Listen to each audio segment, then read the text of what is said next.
doctors in masses, so they can help greater masses. Today topic is very, very vital because it's a very, very common problem. And we're going to talk about joint pains and especially which gets chronic and what is a non-surgical interventional pain management.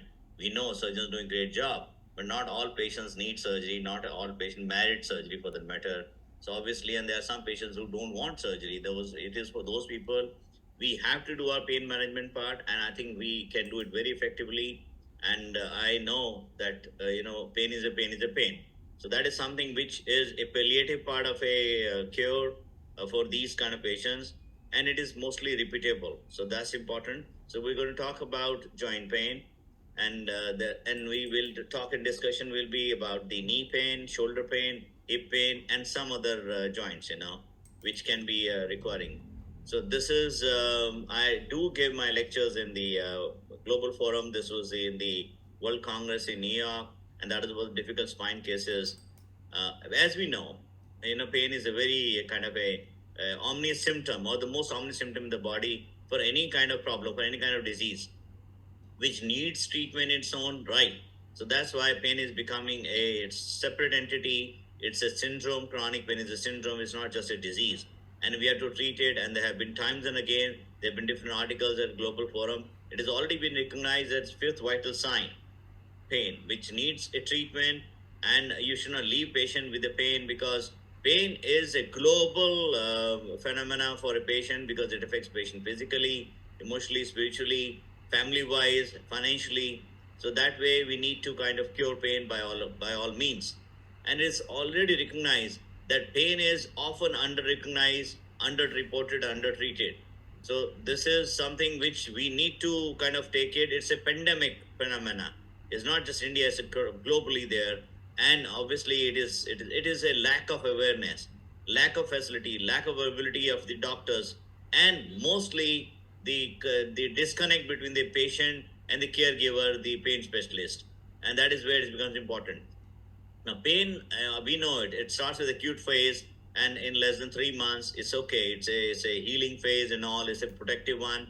But it becomes chronic. Then it becomes a disease in its own right, because your primary disease is cured, the pain stays. And there are many of such symptoms of chronic pain, including the CRPS in a scenario. And they are bad for the patient, as I mentioned earlier. It is already said the neurosignature of the pain is written on the neuromatrix of the patient.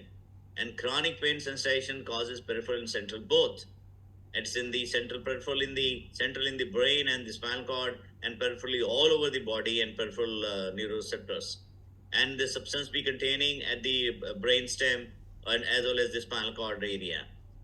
And it said the chronic pain people are more sensitive. They have more allodynia, more hyperalgesia. For this same amount of pain which normal people don't even perceive, they call it as a pain allodynia, and people have a less of a pain sensitivity. They have a high sensitivity. This is called hyperalgesia. And this is not only the feel of the patient, even the neurometrics, even the brain neurons, they start changing. Neuroplasticity starts coming into effect. The assessment is find the cause, treat the cause, find the local changes, treat the local pathology. If it is already impacting the individual, minimize the impact. And that's where the interventional pain management comes, and it is really helping patients day in, day out. And we know it. There's a very big domain which are looking for a disease cure, but before any surgical intervention is there, be it spine, be it joint, be it other parts of the body, you give interventional pain management. Let's talk about cancer pain. They are getting all treatments on chemical, chemotherapy, radiotherapy, and surgical oncology. But still, pain is an issue in its own right. You treat the pain separately and let the oncological treatment go on. Now, patient may be in such a bad situation of pain that they're asking for death. We see day in, day out, doctor, we cannot live with this kind of pain. So we want to die, especially older age, helpless people, societies, text by all these scenarios, and patient himself is quite in a mercy state. And if you do a right job, they get back to life. Now, we should know pain is a different kind of thing. We got nociceptive pain is the one which is mostly the joint pain. You give it time, there's neuropathic pain which sets in, and neuroplasticity starts coming in. And we have to treat it, because there are good medical managements are available for neuropathic pain. We know it now. And I wish all doctors who are listening at least take this into account, is not only the nociceptive pain. The neuropathic component is also already there in the chronic joint pain. Treat this neuropathic component with anti-neuropathic medications, and they are very, very effective. WHO has already defined what is there's a pyramid, pain pyramid, what is step ladder approach. And you start with the low and so smaller potent drugs, and keep going higher and higher doses, and escalating the interventions also at the end of it. But here are patients who we can intervene earlier, not just too late, earlier, so that they don't get into a chronic phase of pain. And that is why, because people I've seen very often in our clinics, that people come with already a lot of painkillers been taken from the chemist. They go to chemist shop, ask for medicine, and go ahead with this. And that's a bad thing. In a diabetic scenario, India is the diabetic capital of the world. We've seen people already on chronic analgesics because it's not chronic pain. It's not only small time pain. They keep taking, and suddenly they start getting into a nephropathy, analgesic nephropathy. And we've seen our dialysis units are half filled with these kind of nephropathic patients.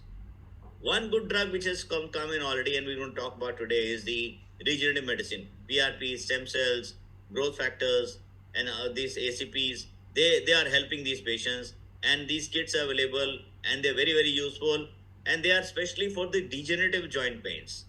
We're going to talk about the traumatic and the degenerative or inflammatory pains. For degenerative pains, these are better options than other treatment options. We'll talk it again. It said the leukocyte-rich formula is preferred for soft tissue injections. It is prepared with a deep plasma, buffy coat, and a slight strain of the RBCs. And leukocyte-poor formula is preferred for intra-articular injections. Remember, because otherwise, if you take a leukocyte-rich, it causes a lot of pain, post-procedure pain or post-injection pain. And it's not really required to put a leukocyte in those patients. So it's prepared with the deep plasma only. And it's already said, if you give a steroid, which you've been giving, that's only temporary transient. There are ample of papers and literature now which says the regenerative medicines or PRP or GFC is much better than the steroids in long run. Maybe initially the steroids show a better effect for a week, 2 or 3, but after about a month or two, the PRP takes over by all means. And that's a more of reparative management. It's a anabolic phase. The steroids are the catabolic ones. And that is where it is said it is important to start with the regenerative medicine if feasible. Sometimes we combine the pain treatment along with the regenerative medicine. I'll explain as and when case scenarios are there. The platelet-rich plasma that is all over the body. You see, we work in the shoulder injuries, we work on elbow injuries, back and hip injuries, and wrist and hand, knee and ankle and foot, all over the body, and other places also. I'm talking MSK applications of the PRP and regenerative medicine. And they are very, very useful scenarios. And people, I have examples. People came, we tried 1 or 2 steroid shots. People keep coming back again. Now, this is the time we give them a regenerative medicine, PRP or GFCs, and they have a final cure. And it's for years together. You are actually renovating the whole thing again. The same goes for the all kind of MSK or myofascial pain syndrome. That you have so many things. It's not only the joint pain. Let's see. When we talk about joint pain, we have to understand there are so many of periarticular issues which also needs to be addressed, which patient doesn't know. You know, we know, and they need a treatment. It's not only the intra-articular things then. But there are scenarios where you have a typical bad joint, and these are late scenarios for all regenerative medicines. They need a surgical cure, and they should be pushed for a surgical cure for that matter. Now, this is the algorithm for the knee pain. I think it's just a minute. Yeah, that's it. So, algorithm for knee pain, we say traumatic, and traumatic is high energy, low energy trauma. It's an orthopedic scenario, an emergency scenario. But if it's non-traumatic, if it's extrinsic, and we have a vague local pain, look for it. I'll have another slide for you. And if it's intrinsic, and then there's intra-articular, periarticular. And if it's intra-articular, then we have inflammatory and structure pain. All of them have their own treatment. Find out the cause, root cause, and treat the root cause. It's not just only the, go and treat the pain, knee pain. Pain is a different treatment altogether, but cause is still, pain is a symptom. We have to treat the cause too. Let's give an example of the knee. Knee pain could be from many of things. Let's talk. Suppose it is just suprapatellar pain there. It could be quadricep tendinopathy. If it's just at the patellar area, there could be chondromalacia patella, runner's knee, patellofemoral pain, or patellar tracking, or bursitis and all. I'll just give an example. Then we'll come to interventions. And if it's a medial side of pain, it could be a medial meniscus tear or MCL injuries or arthritis, medial arthritis of the joint, or bursitis, pes sinus is very, very common. Many times patient has got pes sinus and they come with a knee problem. They say my knee is gone, which is not the case. If it's below the knee, then you have a osteoarthritis disease, which happens in a younger age group, osteochondritis dissecans, jumper's knee, again a sports kind of thing, and patellofemoral instabilities. Same way, if you have a lateral pain, there are reasons for that, ITP syndrome, lateral collateral ligaments and other things, which could be the problem. But they don't need a joint treatment. They need a MSK treatment in its own right. But when it comes to joint, let's talk knee joint.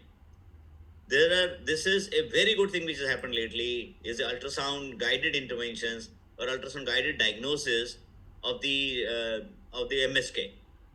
We can find the there's a ligament petali rupture is there, and you can find out there's a hypervascularity, and you can treat with the regenerative medicine.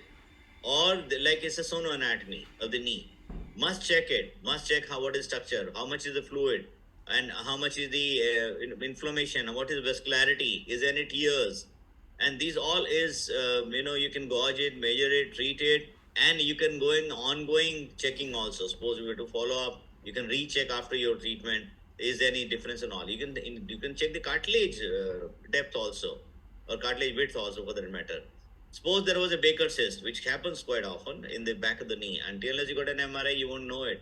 And that's where you can really check the Baker cyst. You can aspirate it, treat it, give it treatment, and patient becomes happy.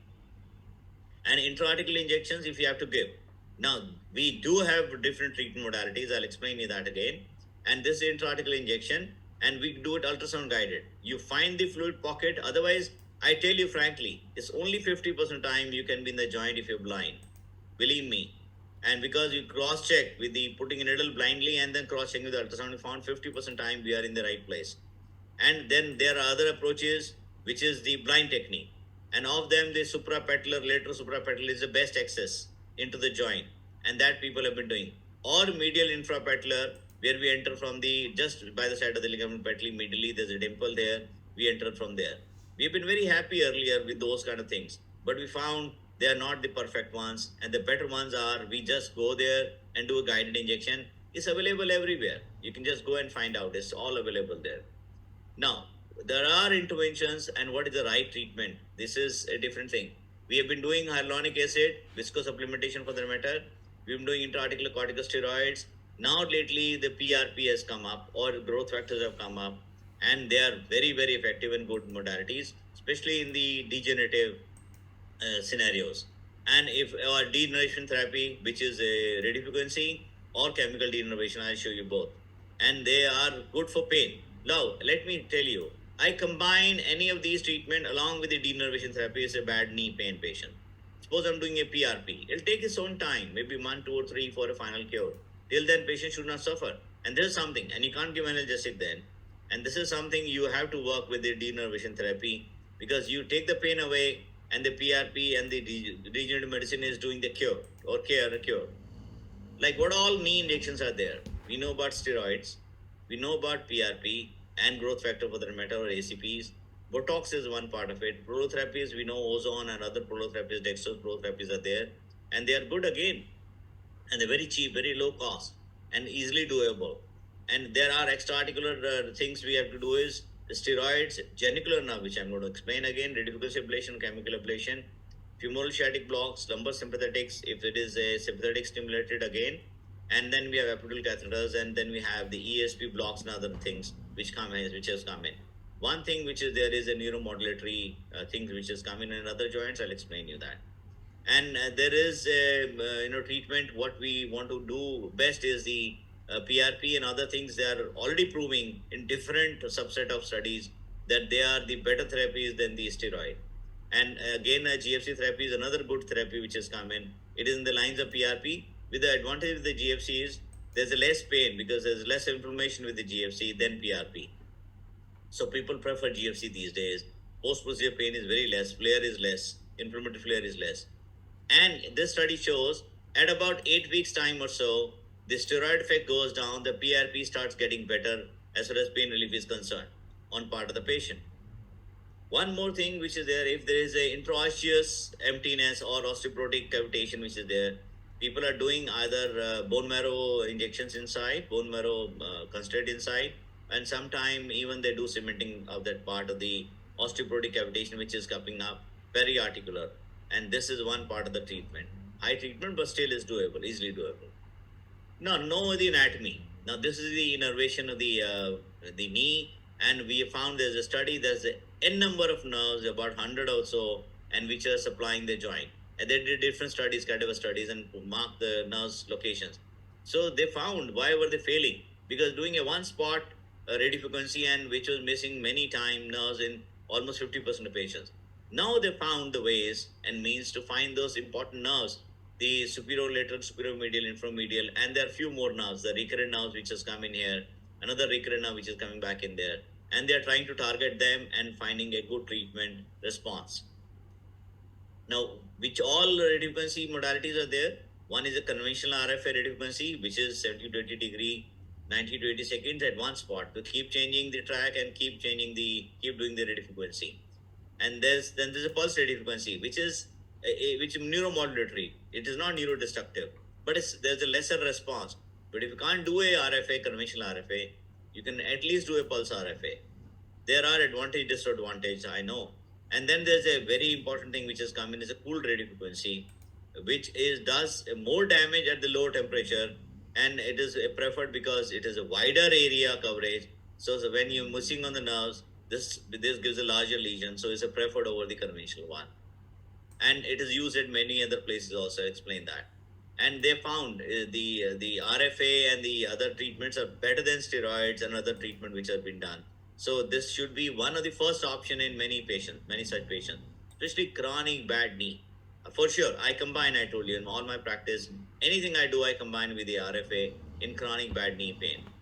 Like other places where you're using cool RFA is the thoracic facet radiofrequency denervation, lumbar facet RFA, and then you have a knee for sure, SI joint. These are the places where this nerve is not a single monotrack. There are very multiple locations of the nerves, and especially hip also, and you need a wider lesion. But again, then you have to be safe too, because the wider lesion should not cause collateral damage. That you have to be careful. It's like taking a stain gun and doing a wider coverage, like that way. Another good thing which is there now is the cryotherapy, and cryonegesia we call it. And this is less neurodestructive, and the nerve, returns back or repairs itself back because now sheath is spared. And but definitely analgesia is good for that shorter duration time. Is a good analgesia, less destructive, and less of pain because RF causes more pain. This causes less of pain, post-procedure pain. Now understand, the needle location is same for all this. You do other modalities, whether you do chemical, cryo, conventional, cool, and this all. Except cool is bigger lesion, you have to keep that in mind. And this is where we mostly keep our needles in. These are 4 needles now. There are already 6-7 needles are there.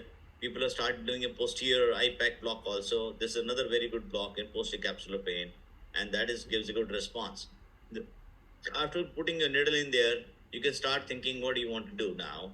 In fact, you already planned your thing, and then you're putting a needle in, but you should have all modalities ready with you, and you already pre-planned it. Then you do a radiofrequency of these things, and it takes the pain to good number of patients. It's all 60, 70, 80% pain relief is there in almost 80% patients. And you are doing other treatment modalities in any case for that matter. It is a good response. Now say cool RFA or genital neuroanatomy, these are different. Cool RFA is superior to the hyaluronic acid or conventional RFA. Pulse RFA is superior to PRP, they say, but it's okay, we combine as I told you. So those studies are already there. It can be made use of in post-T-care scenario. Patient is done the surgery, still patient is in pain. Definitely, you can take the nerve, denerve the very painful joint, and that is doable. I do get references from the post-T-care patient, from the orthopedic people, because they've done their job very well, joint looks great, but still patient is in pain. Now we have to look for other causes of pain also, and we do treat them. As I told you, I do a lot of chemical denervation, and this is where you put a needle in there. So either use alcohol or phenol. Now, this time you should be good in your job. You should be very, very specific and be very guided. You cannot do a blind injections. And I got a very good response in all these patients. I do lot many knees. When I do intraarticular, I do the phenol or something in the genicular nerve if I'm not able to do RF for some reason, because it is easily doable under ultrasound guidance. Now, and after finishing the knee point, I'm going to talk about the shoulder, and then I'll talk about the hip. Knee was the maximum point because that's the maximum occurrences with the knee pain. In the shoulder, yes, chronic shoulder pain is one of the another important problem is the shoulder impingement syndrome, and we know so many problems are there with the shoulder. The rotator cuff tears, the impingement syndrome, arthritis, adhesive capsulitis, visceral tendinosis, and there are other things also which could be there as part of the shoulder pain. Know the problem first. It is a rotator cuff tear or impingement or a shoulder osteoarthritis or a frozen shoulder, or we call it adhesive capsulitis. Know the problem by history and all, by examination, then investigation. And definitely once you check it for shoulder impingement, it's a very simple test, empty can sign test. It tells you for adhesive capsulitis, you start doing shoulder movements. They're kind of adhesive ones, you come to know it is a restricted movement. Then what you do is you pull your ultrasound probe, check it, and for you can really check a thick the axillary recess ligament, inferior glenohumeral ligament, which tells you is a adhesive capsulitis. Then you really differentiate and treat it, because there are different treatment for different disease. This is one of the clinical signs of ARC set, painful ARC test for the adhesive for the shoulder impingement syndrome. Check it and know it. If you don't do the right treatment, which patient happens very often, they come very late and they already have their supraspinatus muscle or tendon with a partial tear, and these all things are progressive in nature. And you can always diagnose with ultrasound also, although MR is the best, but ultrasound also, where exactly is the tear, how much is the tear, what is the thickness of tear, and then you plan your treatment. And where the regenerative medicine comes first, if there is a tear, then the steroid is bad for the tear, avoid. And never ever inject inside the tear steroid, because it will make it complete from partial. So what we do is, when this supraspinatus tear, we put in a PRP, find out, and if there is a subdeltoid, subarachnoid bursa, we inject. If it is inflammatory, remember, we do inject steroid in the bursa, but never in the muscle, tendon, or nerve, never ever, and beat anywhere in the body. And if there is a calcific bursitis, we do a washing of the calcium, and then we put our PRP in there. This is very simple ultrasound guided. Put ultrasound probe, you put a needle in there in the bursa, and do your steroid injection or PRP injection. Same thing we do for AC joint. AC arthrosis is known. Chronic AC arthrosis, it shouldn't be infective. Like in India, there is sometimes infective, tubercular. Avoid that and go inside, inject. Now, there's another modality which is there. The suprascapular nerve, which is supplying 70% of the joint. You can go anteriorly, find the nerve, do the pulse RF, and lately they are starting putting the stimulator leads also, and they're putting it on the I'll show you an axillary nerve as well. Now, finding the reason is this nerve anatomy is a very recent finding of the shoulder joint, but they started doing a very good work and very fast on this, be it suprascapular nerve, which is coming from anteriorly there, or be it the axillary nerve, which is supplying almost next 20% of the joint, and 10% is supplied by the other nerves. Understand the anatomy of the neuroanatomy of the shoulder supply. This is suprascapular nerve, posteriorly, superiorly, everything is there. Anteriorly is the lateral pectoral nerve, the articular branch. What we're talking is the articular branches of these nerves. They are mixed nerves. And we're talking only the distal most articular branches. And these are lower subscapular nerve, which is supplying the anterior inferior place. And the axillary part is supplied by the axillary nerve. So once you know the neuroanatomy, you know where to hit, where exactly is the pain, and where is the pathology. And we have good modalities and good understanding of the nerves, and we have started doing the blocks now. For positive time, I won't detail this slide, but it's very, very good slide, which tells you if it's shoulder pain, knee pain, or hip pain. Where do we really hit? At the neuroaxial area, at the plexus level, the peripheral nerve or the facial plane levels, at articular levels, and what field blocks. Very important, very informative slide, but I think I'll skip it today. Maybe another day we'll catch up. What is the roadblock, or the role of nerve blocks in shoulder pain? Because it's a chronic, bad, and you need to use your hand and shoulder, and especially sleeps, disturb the sleep too much, and that's where you have to really take it seriously. And there's a lot of chronification of the on the shoulder pain, so you don't want that to go chronic. People come with months and years of pain. Not good. It's curable. Best part is curable. Sometimes you say you perform a diagnostic block and then you proceed. Lesion is RFA lesion is good, and that should be a good choice depending on it's inflammatory or degenerative. You have a choice for steroid versus PRP, and definitely if there is a lot of severe bad pain, go for this modality neuroablations. Cryo, I told you, is a good modality. It helps in patients just like any RFA. It's a less lasting, but it's another good modality. And RFA, you have a stimulator lead, you have to stimulate the nerve and go ahead and check it and do the nerve. Now, they found, where do we really find the suprascapular nerve, the axillary nerve, the article branches? You go and hit it there. You go and block and do a lesioning there. Good response. Means people who suffered post-surgery, 2 surgeries been done, still suffering, orthopedic sends to us, at least we take care of the pain. And that is where you want to put your needles in there and do the radiofrequency. This is at the axillary one, suprascapular nerve, this spinal notch next to that. This just at the glenoid, and anteriorly we do lateral pectoral nerve, and now to subscapularis. Articular branches again, I'm naming the nerve, but the articular branches of these ones. FDA has already proved the peripheral nerve stimulations, and you can put a leads inside, and you do it at suprascapular nerve, you do it at the axillary nerve, and you stimulate it. The pain is gone for 6 months. You stimulate it for about 30 or 60 days, 6 month pain is gone. This is beauty of these procedures. This is how we do it in our patient procedures. I don't have to detail you further. This is a technical thing, but yes, you put your needle next to the glenoid, next to the after the spinal gland notch with the infraspinatus nerve is gone, and you do your lesioning there. This suprascapular, and that is where you do for axillary nerve. You do your axillary nerve lesioning, and pain is taken care of. Hip is one of the last major joint. Then we have a smaller joints only. And there's this not only a single entity. When we say hip joint, understand what all could be going wrong. It's a hip joint per se, intra-articular, iliopsoas bursa, trochanteric submaximal bursa, medius bursa, other bursa there, piriformis insertion syndrome, GOC insertion, and then you have the latopenis nerve thigh, the TFL origin and ITP and other things also. This is just not a full list of the pain causing lesions there. And that is where good thing is there. You put your ultrasound probe, turn it around, find out where the lesions are, and it really shines up. If there's a lot of fluid, tear, anything, MR is definitely on. And you go inside and do your injection, ultrasound guided. So you can do a multi-injection with a single needle, go inside, you can do a subgluteus minimus or subgluteus medius and the ITP bursa there, and you can do the needful. If it is a PRP, you're not worried even if you do intra-articular or intra muscle injection, intra-tendon injection, not worried. And that is where the ultrasound long axis, if you do only intra-articular, I'm talking this, it's different, hip arthritis. And that is beautiful view, and putting a needle in there, you go inside. Another thing which is there is the analgesias or the perioperative analgesias for orthopedic and all anesthesia people, friends.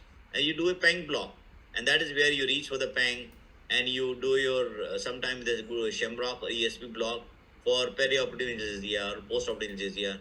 They give a good response. I do use them in cancer scenarios. It's a bad cancer. You can't take the plexus away. At least these blocks are helping these patients in chronic cancer pain patients. We know pang block, iliopsoas, plain infiltrations, all these are perioperative as I told you. And then there are posterior hip pericapsular neurolysis, which is common. Now there is a very good study which is done lately in a inoperable bad knee fracture patients who cannot be operated. They've done neurolysis of these nerves and chemical neurolysis I'm talking this time, and they found a very good response in these kind of patients.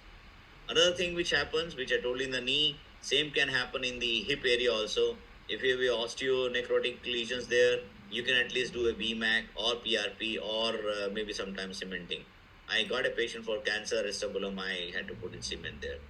These are the nerve areas, nerve distribution. So many nerves, just like knee, look, just like shoulder. Look at the nerve distribution there. You have to find where all we have to go and hit.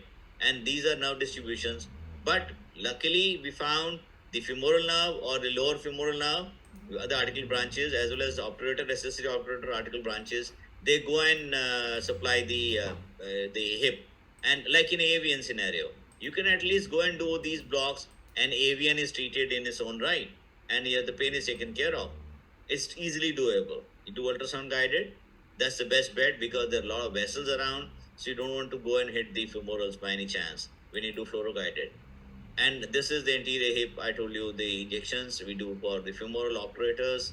And this was the study which I was mentioning. They did the chemical injections of the alcohol for those inoperable patients, and they got a good response in these patients for pain relief. It has not been widely used yet, but it's a very good technique. Let's talk few other patient less major joints. Let's talk about the SI joint. We know SI joint can be painful in good number of patients. Intra-articular injections, we know it. Ultrasound guided is getting better, but lately, and PRP for sure. As I mentioned, when you talk about this, degenerative PRP takes over. Then you have a radiofrequency. You do a COOLRF, which gives a bigger lesion. Because a large joint, large nerve supply, you have to do multi lesions, but very good response. It is helpful in those inflammatory arthritis in some time. And this is the facet joint. Very routine problem with low back pain, and not always the disc, which is sometimes it is the facet, especially younger age people. You go intra-articular, you do your steroid or you do your PRP, and you do a radiofrequency denervation of the facet joint. We use it very often in our spine patients we treat. We treat the spine, we treat the disc, but then the secondary facet arthropathy, which causes the pain on the back pain. You did a good job on the disc. Somebody's done like a very good surgery. Look at this, such a good surgery been done. Patient still in pain because the facial nerves are still hurting the patient. You untreated the disc, the joints are still hurting. So you can do that. Let's talk wrist, last few joints now. The wrist joint pain, it could be the dorsal side or the radial side. Understand what all could be the pain. Proximal synovitis, ECUs or extrinsic radiotrabecular ligament, TFCCs, injuries. We talk about injuries now. A decoherent tenosynovitis, very common. A scapulohumeral ligaments, proximal synovitis, dorsal ganglion could be there. We know about the ganglion on the wrist side, dorsal ganglion, STT arthritis or intersection syndrome. What I'm trying to say is not just only the joint. There are peri-articular things which are treatable, and they are all doable. They are all easy. They are all kind of patient is suffering if you don't know. It's like if you know, then you treat it. Decoherence, simple, easy, 1 minute procedure, and ultrasound guided, and it's a lasting relief. Otherwise, patients is suffering for ages. Like in elbow, we have a tennis elbow, golfer's elbow. We do the injection. If you're doing steroids, it is catabolic. Understand, for inflammatory, one injection is okay. But if it is chronic pain, go for the PRP or GFCs. They are anabolics. Good response, ultrasound guided, easy, straight, and lasting relief again. See, the common flexor origin, the golfer's elbow, same thing goes with that. So regenerate the future, know the problem, treat them, and as I told you, what all we use is leukocyte rich PRP and RBC result in a significant death of synovites. Understand this point. So we're using RBC free leukocyte poor PRP for all intra-articular areas of the body. Ultimately, we have to treat these people. We have to give the healing touch. We have to make the sad faces and happy faces again. And this is our duty. This is part of our medical and professional effort. We have to do it. It's due on our part. But always keep one thing in mind, that we should have a person-centric, ethical and scientific approach for all these problems and treat it in the right spirit, with the right efficacy and the right science.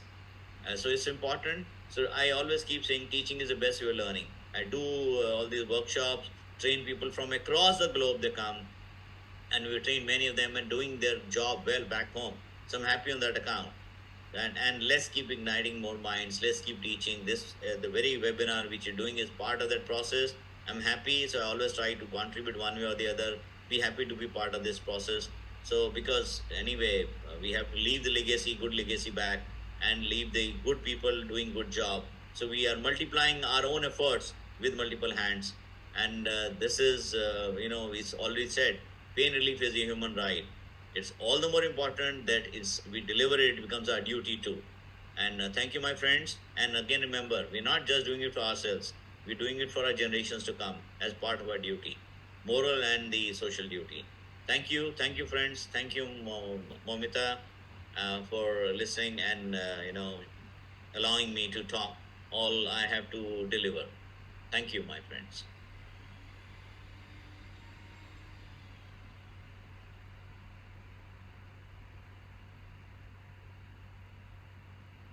Hello, is Mamita, are you there? Thank you so much, sir, for this comprehensive talk, and the content was highly informative to all our delegates. However, due to doubts on some points, they have raised few questions. So may I have your permission to put them Why across?